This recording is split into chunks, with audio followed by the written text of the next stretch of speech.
بیٹھی ہو۔ وہ اب اس کے چہرے پر رقص کرتے پریشانی کے اثرات کو انجوائے کرتا گویا ہوا۔ میں نے پچھلی مرتبہ بھی گھما دیے تھے، ماما نے مجھے بہت ڈانٹا تھا۔ وہ تو پہلے ہی کہتی ہیں کہ میں بہت لاپرواہ ہوں، گولڈ کی کوئی چیز مجھ سے سنبھالی نہیں جاتی۔ اب اگر انہیں معلوم ہوا کہ ان کے بنوا کر دیے گئے نئے گولڈ کے ایئر رنگز بھی سنبھال نہیں پائی تو ان کی بات سچ ہو جائے گی۔ تو میں واقعی ایک لاپرواہ لڑکی ہوں، وہ رہان سی ہو کر بولی، جیسے ابھی اگر نہ ملے تو وہ واقعی رو دے گی۔ اچھا ستوت، پلیز تم رونے مت بیٹھ جانا۔ ان معمولی سے ایئر رنگز کے پیچھے ایسا کرتے ہیں کہ میں تمہیں کل جیولر کے پاس لے جاؤں گا۔ تم ویسے ہی نئے بنوا لینا، چچی کو کچھ پتہ نہیں چلے گا۔ افام نے اسے تسلی دیتے ہوئے بڑے نرم لہجے میں کہا۔ سچ؟ وہ بچوں کی طرح اچھل پڑی۔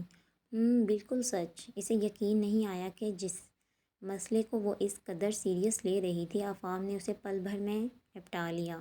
تم ہمیشہ ہی میری مدد کرتے ہو۔ تھینک یو سو مچ۔ افام کے پچھلے تمام احسان اسے اس پیشکش کے بعد یاد آئے تو متانت سے بول پڑی۔ اب غیروں کی طرح تم مت ٹریٹ کرو۔ آفٹر آل میں تمہارا کزن ہوں، اب میں مدد نہیں کروں گا تو کون کرے گا؟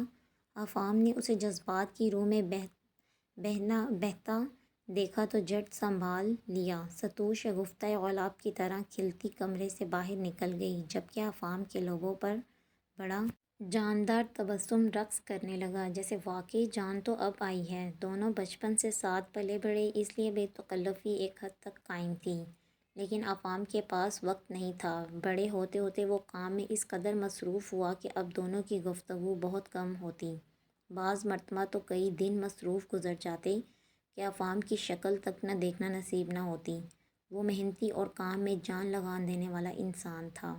بہن کے گھر سے واپس آ گئی تو بیڈ پر انگلیاں چلاتے ہوئے ستوت مصروف سے انداز میں بولی۔ ابھی کل ہی آئی ہوں، مزہ تو بہت آیا تھا، تھکن ہے کہ اترنے کا نام ہی نہیں لے رہی۔ عظمیٰ کی تھکی تھکی آواز ستوت کے موبائل فون کے اسپیکر میں سے ابھری۔ ہاں اب تو آنا ہی تھا، ماریا کی شادی جو ہو گئی۔ لیپ ٹاپ کی برق سکرین پر نظریں ٹکائے وہ مصنوعی طیش میں بولی اور پھر ای میل کے ان باکس میں سے کچھ پڑھنے لگی۔ دونوں جانب خاموشی چھا گئی۔ عظمیٰ، ہماری خواہش پوری ہو گئی، ستوت اپنا گلا پوری شدتوں کے ساتھ پھاڑ کر پرجوش بولی کہ پل بھر کو عظمیٰ بھی ڈر گئی۔ کیا مطلب؟ اگلے ہی پل وہ خاصی حیرانی سے پوچھ رہی تھی۔ مطلب یہ کہ ہم نے فوڈ ریسرچ کے لیے جو فوڈ انڈسٹری میں اپلائی کیا تھا، ان کی طرف سے میل آ گئی، جاب مل گئی یار۔ خوشی کے مارے ستوت کی آنکھوں کی خشک سطح بھیگ گئی۔ کیا واقعی؟ ستوت، میں ابھی ای میل چیک کرنے کے بعد تمہیں کال کرتی ہوں، جسٹ ویٹ۔ عظمیٰ نے متحد اتنا کہتے فون کاٹ دیا۔ موبائل رکھتی وہ کمرے سے باہر نکل گئی۔ چیخ کر اس نے لاؤنج میں اعلان کرنا چاہا، یہی اس کا مخصوص انداز تھا۔ جب بھی اسے کوئی بڑی کامیابی ملتی تو وہ یوں ہی لاؤنج میں جا کر اچھل پڑتی۔ ابھی بھی وہ حسب عادت یوں ہی لاؤنج میں داخل ہوئی کہ یکدم اس کے فرح سے اٹھتے قدم وہی تھم گئے۔ وہ بھول گئی تھی کہ ہاں، اپنی خوشی میں وہ بالکل ہی فراموش کر گئی تھی کہ لاؤنج میں وہ اب یوں اچھل کر اپنی خوشی کا اظہار نہیں کر سکتی، کیونکہ وہاں صارم بیٹھا تھا۔ سب مہمان جا چکے تھے، بس صارم اور نفیسہ آنٹی ہی رہ گئے تھے۔ باقی گھر والوں کے ہمراہ وہ بھی لاؤنج میں ہی بیٹھے باتوں کی محفل جمائے ہوئے تھے۔ صارم اپنے ٹچ اسکرین سیل فون پر انگلیاں گھماتا نہ جانے کیا کر رہا تھا۔ ستوت اتنا دیکھ کر واپس لوٹ گئی۔ وہ جانتی تھی کہ اگر وہ یہاں بیٹھی تو پھر اس کا اندر گھٹنے لگے گا، پھر وہی اپنے ہی گھر میں رسمی سا انداز۔ وہ اپنے کمرے میں واپس لوٹی تو اس کا موبائل بلنک کر رہا تھا۔ اس نے آگے بڑھ کر چیک کیا تو عظمیٰ کی ایک ساتھ 3 کالز کال لاگ میں دکھائی دیں۔ اس نے جھٹ کال بیک کی۔ کہاں تھی ستوت؟ کب سے فون کر رہی تھی؟ فون اٹھاتے ہی اسپیکر جیسے عظمیٰ کے غصے سے پھٹ پڑا۔ ارے باہر گئی تھی لاؤنج میں۔ وہ افسردہ سی کھڑکی سے باہر گپ اندھیرے کو گھورنے لگی، جہاں باہر کی تمام لائٹس آف ہونے کی وجہ سے سب کچھ اندھیرے کی گہری گرفت میں تھا۔ کیا ہوا؟ ابھی تو تم بہت خوش تھی۔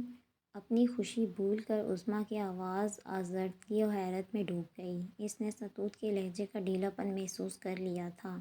ایک ہی شخص ہے جسے دیکھ کر مجھے ہمیشہ غصہ آتا ہے۔ ہمارے گھر پر ڈیرا ہی جما کر بیٹھ گیا ہے، پتہ نہیں کب جائے گا اور مجھے سکون آئے گا۔ اس کا لفظ لفظ زہریلا ہو رہا تھا۔ کون؟ وہی صارم؟ ہاں تو اور کون ہو سکتا ہے؟ اکڑوں، وہ ایک ہی تو ہے۔ ہے کون؟ صارم کس کا بیٹا ہے؟ ماما کی کزن کا بیٹا ہے، UK میں رہتا ہے۔ جب سے گیا ہے تب سے اب پہلی ہی مرتبہ پاکستان آیا ہے۔ آنٹی تو پہلے بھی ہمارے گھر آتی رہتی ہیں، لیکن اتفاق سے ماریہ کی شادی پر وہ بھی پہنچ گیا، عین مہندی والی رات، اور میرا انگوٹھا زخمی کر گیا۔ او ہو، تو چلا جائے گا بیچارہ۔ وہ پہلی مرتبہ تمہارے گھر آیا ہے، بجائے اس کے کہ تم دل کھول کر اس کی مہمان نوازی کرو، اور تم یوں دل کھول کر اس کی برائیاں کر رہی ہو۔ عظمیٰ نے استہزائیہ قہقہ لگاتے ہوئے گویا پہلی بار کوئی کام کی بات کی تھی۔ ویسے دکھنے میں کیسا ہے؟ عظمیٰ ہمہ شوق رازداری سے بولی۔ یاد رکھنے میں تو ہینڈسم ہے، لیکن اس کے ناک پر رکھے غصے اور مصروفیت سے مجھے کوفت ہوتی ہے۔ جب سے آیا ہے تب سے اس نے مجھ سے بات نہیں کی، سوائے اس مہندی والی رات کے۔ پتہ نہیں خود کو سمجھتا کیا ہے، UK میں رہنے کا غرور ہے شاید۔ ستوت سرد مہری سے بولتی بیڈ پر بیٹھنے کے لیے مڑی ہی تھی کہ یک لخت اس کی نظر دروازے پر کھڑے صارم پر پڑی۔ وہ اسٹیچو بن گئی، بھونچاک سی رہ گئی۔ ستوت نے بے ساختہ اپنے دانتوں تلے زبان کو بڑی زور سے دبایا، اور صارم کچھ بھی کہے بنا دروازہ بند کرتا واپس پلٹ گیا۔ دروازہ بند کرنے کا انداز اس کی ناراضگی ستوت پر عیا کر گیا تھا۔ یقیناً اپنا ذکر ستوت کے منہ سے اس انداز میں سننا اس پر گزرا ہوگا۔ پھر صبر و تحمل سے کام لیتے ہوئے وہ واپس پلٹ گیا۔ ہیلو عظمیٰ، عظمیٰ برابر فون پر چلائی۔ یار اس نے سب سن لیا، خجالت سے کہتے ستوت نے فون کاٹ دیا۔ اس کا اندر یکدم وقتاً بے سکون ہوتا چلا گیا۔ وہ اپنی ہی نظروں میں گرتی چلی گئی تھی۔ اگر صارم نے بغیر اجازت کے اس کی باتیں سنی تھی تو اس نے بھی فون پر غیر اخلاقی حرکت سر انجام دی تھی، یوں اس کی برائیاں کر کے۔ ندامت اور شرمندگی کا عجیب سا احساس اس کے اندر بیدار ہوا، اور وہ چاہ کر بھی خود کو تسلی نہ دے سکی۔ بہرحال وہ غلط تھی، اس کی حرکت غیر اخلاقی تھی۔ اس نے صارم کا دل توڑا تھا، یقیناً اس کو بہت ہرٹ کیا ہوگا۔ اس احساس کے زیر اثر وہ رات بھر سو نہیں پائی۔ رات کے ساتھ ساتھ اس کی ندامت کا احساس بھی گہرا ہو چلا تھا۔ ارے بس، اتنا سا چڑیا جیسا ناشتہ، کچھ اور تو کھا لو۔ صارم کو یوں ناشتے کی میز پر چھوڑتے ہوئے دیکھا تو تائی امی نے فوراً اسے روکنا چاہا۔ نہیں، بس میری بھوک اتنی ہی تھی، زیادہ کھا لیا تو پرابلم ہو جائے گی کسی کو۔ کن اکھیوں سے وہ کچن کے دروازے پر کھڑی ستوت کو گھورتے ہوئے معنی خیز لہجے میں کہتا وہاں سے باہر نکل گیا۔ ستوت حیرت و استعجاب سمیت وہیں جم گئی۔ صارم کے مدھم تلخ لہجے کی کاٹ اس نے بخوبی محسوس کر لی تھی۔ صارم کے لہجے کی کڑواہٹ اس کے اندر تک اتری اور مزید اسے ندامت کی گہرائیوں تک لے گئی۔ آؤ بیٹھو ستوت۔ تائی امی نے اسے یوں اسٹیچو کھڑا پایا تو ناشتے کی دعوت دی۔ اپنے ہی گھر میں واقعی وہ اجنبی سی ہو کر رہ گئی ہے۔ اس پل اسے شدید احساس ہوا کہ سب نارمل اپنی گفتگو میں مصروف تھے۔ اس کا مطلب کسی نے صارم کی بات کی طرف توجہ نہیں دی۔ یہ سوچتے ہوئے اس نے طمانینت بھرا سانس اندر کو کھینچا اور ناشتے کے لیے ہاتھ آگے بڑھا دیے۔ اس کا اندر جس قدر ہلچل کا شکار تھا، اب اس پر قابو پانا اشد ضروری ہو گیا تھا۔ جاؤ اور جا کر اس سے معافی مانگ لو۔ کچن سے نکلتے ہوئے اس کے ضمیر نے جیسے اسے جھنجھوڑا، اور پھر ایک سانس لے کر اسے اپنے چیختے اعصاب پر قابو پانے کی کوششیں کی۔ اس نے عظمیٰ سے فون پر صارم کے بارے میں جو کچھ کہا تھا، وہی باتیں اس کے اعصاب پر دباؤ ڈالنے لگیں۔ اضطرابی کیفیت میں انگلیوں کو مروڑتے اب وہ ان کی طرف بڑھ رہی تھی۔ وہ جانتی تھی کہ وہ ناشتے کے بعد باہر لان میں بیٹھتا ہے، کیونکہ روز صبح ستوت اپنی کھڑکی سے اس پر نگاہ ڈالتی، کافی کے گھونٹ اپنے حلق میں اتارتی تھی۔ وہ مصروف سا اپنے کام میں مگن ہوتا اور کافی مگ تھامے اسے گھورتی رہتی۔ وہ لاکھ اس کی برائیاں کر لے، اسے برا بھلا کہہ لے، مگر وہ خود بھی اس بات سے واقف تھی کہ جب وہ ایک مرتبہ سارم پر نظر ڈال لے تو اس کے چہرے پر سے نگاہ ہٹانا مشکل ہو جاتا ہے۔ وہ لاکھ برائیاں اس کی پیٹھ پیچھے کر لے مگر اس کے سامنے اس کی زبان گنگ ہو جاتی ہے۔ وہ سارم کے پیچھے ایک بہادر، بے باک اور نڈر لڑکی ہے مگر اس کے سامنے وہ بالکل برعکس، جس قدر ہلکی رفتار سے وہ چل سکتی تھی چل لی، مگر بالآخر اسے لان تک تو پہنچنا ہی تھا اور اب وہ ان لان میں کھڑی اسے گھورنے لگی۔ وہ ٹراؤزر شرٹ میں بھی بہت ہینڈسم لگ رہا تھا۔ وہ ان لوگوں میں سے تھا جن پر نظر بے اختیار ٹک جاتی ہے اور ایسا ہی ہوا تھا، اس کی نظر بھی بس وہیں ٹھہر گئی۔ وہ لیپ ٹاپ گود میں رکھے کچھ ٹائپ کر رہا تھا۔ آپ؟ سارم نے بغور اسے دیکھتے ہوئے یوں پوچھا جیسے کہنا چاہ رہا ہو کہ مجھے مغرور اور خرانٹ انسان سے آپ مظلوم لڑکی کو آخر کیا کام پیش آ گیا؟ کیا میں 2 منٹ آپ سے بات کر سکتی ہوں؟ اب وہ جیسے منت کرتی مصروف انسان سے وقت مانگ رہی تھی۔ سارم نے اسبات میں گردن ہلائی تو وہ اس کے سامنے والی کرسی پر بیٹھ گئی، پلکیں جھکائے ابھی بھی وہ ندامت کے زیر اثر کنفیوز ہو رہی تھی۔ وہ خاموش بیٹھی الفاظ بنانے لگی کہ بات آخر کہاں سے شروع کرے۔ دیکھیے، آپ نے جو سنا بات ویسی ہرگز نہیں تھی۔ بالآخر وہ جھوٹ گھڑنے میں کامیاب ہو گئی۔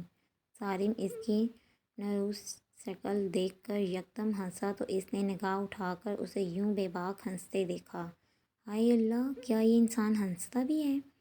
چونک کر اس نے سوچا، لیکن پھر اسے احساس ہوا کہ وہ اس پر ہنس رہا ہے۔ خود پر اسے یوں ہنستا دیکھ کر ثبوت کو اپنی ہتھیلی پر نمی اترتی محسوس ہوئی۔ کیا ہوا؟ وہ سوالیہ انداز میں متحیر بولی۔